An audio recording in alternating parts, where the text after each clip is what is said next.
Fala galerinha do xadrez, tudo beleza? Pessoal, quero agradecer aqui os inscritos que sugeriram essa partida, que ela é muito interessante, é a partida de um fantasma contra o Korchnoi, né? E pode parecer absurdo, pode parecer ridículo, mas uma coisa que me chamou a atenção, isso eu não li em lugar nenhum, mas eu logo me lembrei do match do Karpov contra o Korchnoi, o Korchnoi levou lá, usava óculos espelhados, porque ele tinha medo, levou hipnotista, né? Ele sempre mexeu com essas coisas da mente, né? Então ele tinha essa questão aí, meio metafísica aí das coisas do poder mental e tal. Então é muito interessante isso. E essa história aqui, ela envolve o Korchnoi, né? Então é curioso isso.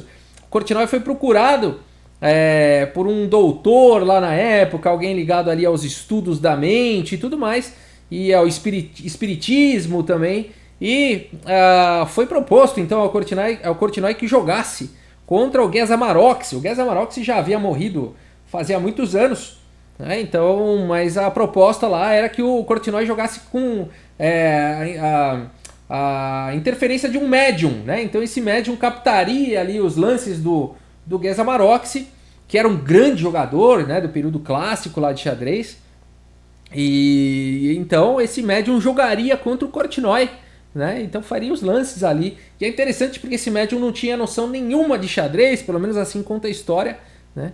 Esse médium se chamava Robert Rollins, tá? E aí foi marcado realmente aí essa partida. O Korchnoi aceitou, isso foi proposto para vários grandes mestres. O único que aceitou foi exatamente o Korchnoi, que tinha esse negócio, né, de hipnotista, das coisas da mente, mas assim, metafísicas e tal, né?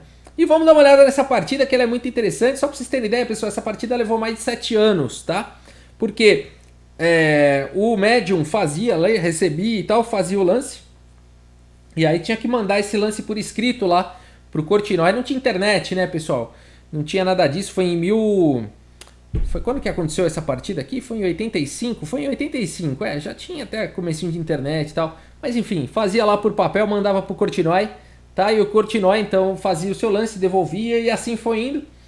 E como o Korchnoi não tinha tanto tempo, tava sempre em torneio, sempre viajando e tal, acabou se estendendo essa história toda aí por mais de 7 anos, tá? E é muito interessante, realmente é muito interessante. Existem pessoas muito sérias ligadas ao estudo da mente e tudo mais que inclusive consideram isso até uma prova de mediunidade ligada ao xadrez e tal. Eu não quero entrar nesse mérito, eu não quero defender nenhuma tese nem outra, eu só quero mostrar essa partida e contar essa história. Vocês, quem quiser, quem se interessar, pode ir atrás de mais detalhes. Vamos dar uma olhada aqui então, o médium Robert Rollins recebendo o espírito de Geza Maroksi contra Viktor Korchnoi. A partida começa com E4, seguindo o xadrez clássico. E6, a defesa francesa, D4, D5, cavalo C3, agora bispo B4 e E5, C5, A3, bispo por C3, B por C3 e cavalo aqui em E7. Aqui o jogador de brancas está jogando completamente dentro da teoria do xadrez clássico. Um jogador amador dificilmente faria os lances que foram feitos até agora, é bastante curioso isso. A partida seguiu com dama G4, o lance teórico, né, do xadrez clássico, é incrível isso. A partida segue com C por D4, dama por G7, atacando agora a torre G8 e dama por H7. Dama C7, tudo aqui dentro da teoria ainda. Esse lance agora faz pressão aqui em C3, ameaçando o cheque e capturando a torre na sequência. Agora rei D1. A partida seguiu com D por C3 e agora cavalo aqui em F3. Desenvolvendo mais uma peça. Cavalo de B em C6, bispo B5, cravando o cavalo. Bispo D7, bispo por C6, bispo por C6 e bispo G5, bloqueando aí a torre. A partida seguiu com D4 e agora bispo por E7. Rei por E7, claro, né? Aqui não dá para capturar de dama, senão tá caindo a torre. Então rei por E7. Agora as torres estão conectadas. A partida segue com dama H4, cheque, rei E8 e agora rei E2. A partida continuou com bispo por F3, cheque, G por F3 e dama por E5, cheque. A dama cobre aqui em E4, dama por E4, cheque, F por E4 e agora a gente está entrando aí no final, né? No final aí da partida, onde o Korchnoi tem 6 peões, o Robert Rollins, recebendo o espírito de Geza Maroksi, tem 5 peões, e a partida segue agora então para um final, F6 aqui pelo Korchnoi, torre de A em D1 e agora E5. Interessante aqui essa formação bem sólida de peões do Korchnoi. A partida seguiu com torre D3 e agora rei F7. Torre G3 e agora torre G6. Torre de H em G1, torre de A em G8 e agora A4. Torre por G6, G3 e agora F por G3. O Geza Maroczy faz a coisa certa, captura com o peão ao invés de capturar com torre, o que já seguiria para um final perdedor. Captura com o peão e aí pode ainda brigar. Afinal de contas, as brancas têm apenas um peão a menos aí nesse final. B6, H4, avançando com o peão passado. A6, G4 e agora B5. O Korchnoi vai avançando aí, tentando criar uma maioria, tentando, quem sabe, né, depois das trocas dos peões, avançar e criar um peão passado perigoso. A por B5, A por B5 e rei D3. Rei G6, torre aqui em F1 e agora torre H8, atacando o peão de H4. Torre H1 defendendo torre H7. Rei E2 e agora torre em A7, passando a torre para o outro lado. Rei D3 e agora torre na sétima. Torre em A2.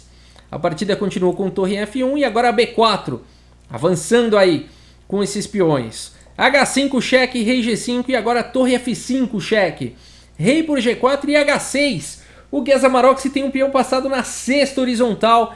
B3 foi jogado, olha que posição interessante. E agora H7, o peão passado está a um passo de coroar aqui para a dama. A partida continuou com torre A8, então segurando esse peão. E agora C por B3. Torre H8 parando esse peão passado e agora torre por F6, torre por H7. O Korchnoi se livrou aí do peão passado das brancas. A partida continuou com torre G6 cheque, rei F4, torre F6 cheque, rei G3 e agora torre F1. Torre em H2 e agora torre em D1.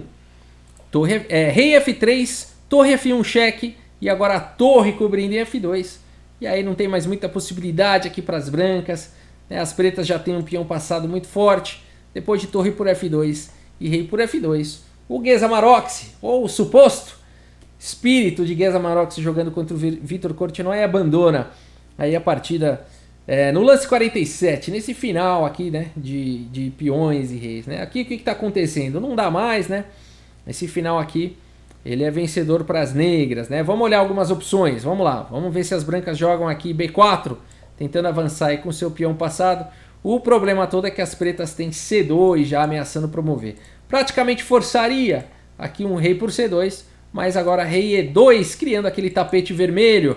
Né? Eu sempre brinco isso, o tapete vermelho aqui para o peão passar, né? O rei protegendo essas três casas.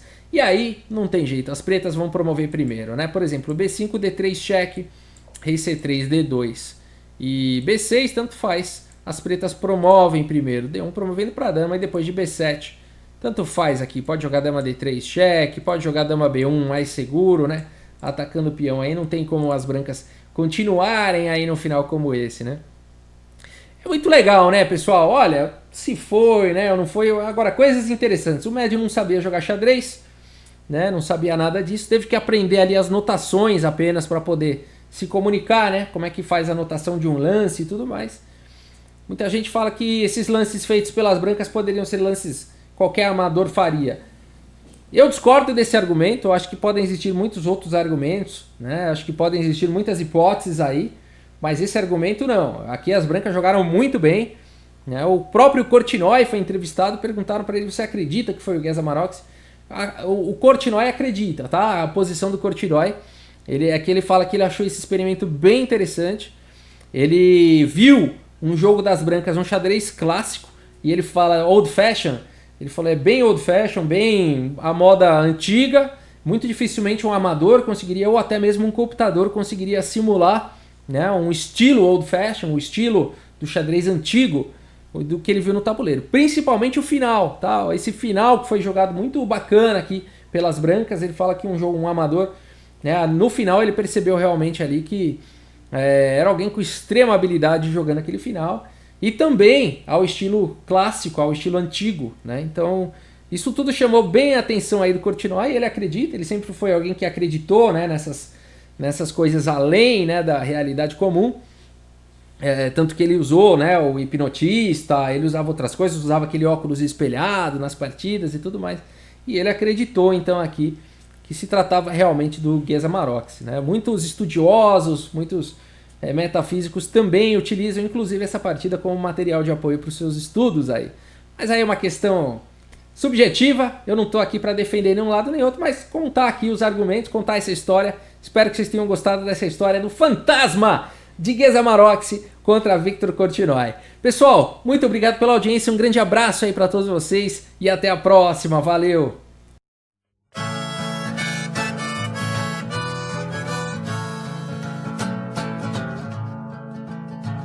In New York City, summer sweat, and the boys are rolling their cigarettes. The girls are singing into their phones, but Bobby Fischer is all alone.